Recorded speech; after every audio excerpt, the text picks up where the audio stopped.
কুৎসিত হাঁসছানার গল্প।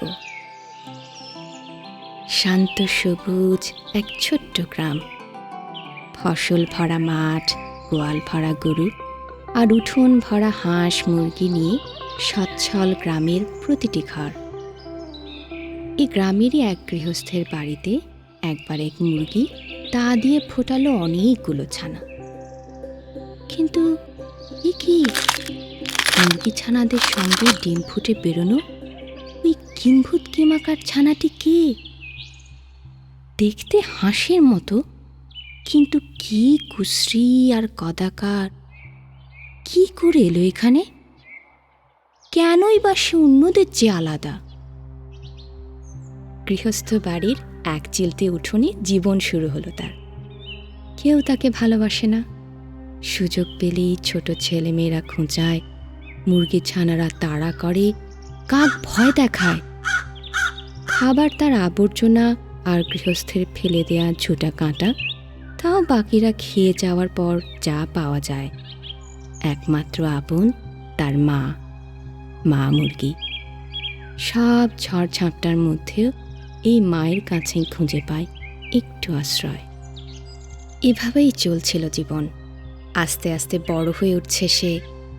মাঝে মাঝে সে অনুভব করত, জোরে দৌড়াতে গিয়ে সে যেন খানিকটা ভেসেও যেতে পারে। কিন্তু এ নিয়ে আর মাথা ঘামায়নি।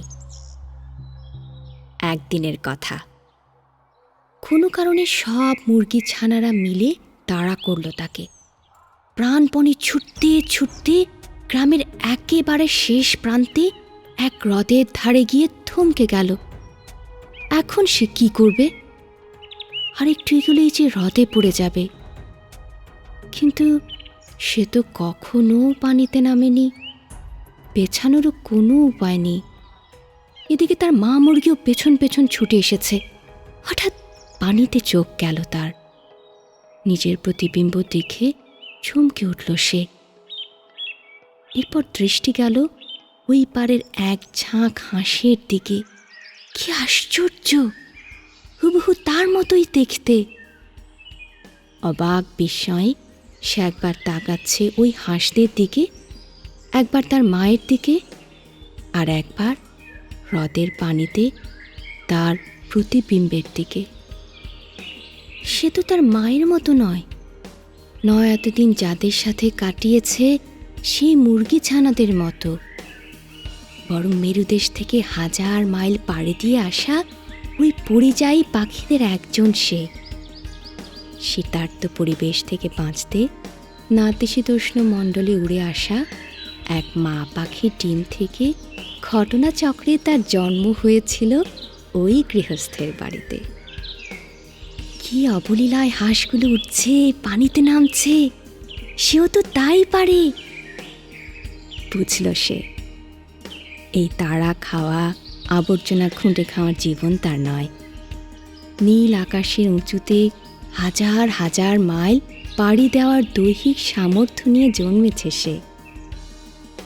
প্রথমবারের মতো সে নিজেকে জানল, বুঝল গৃহস্থের উঠোনের ক্ষুদ্র গণ্ডি ছেড়ে তাকে উড়াল দিতে হবে অনন্ত আকাশে।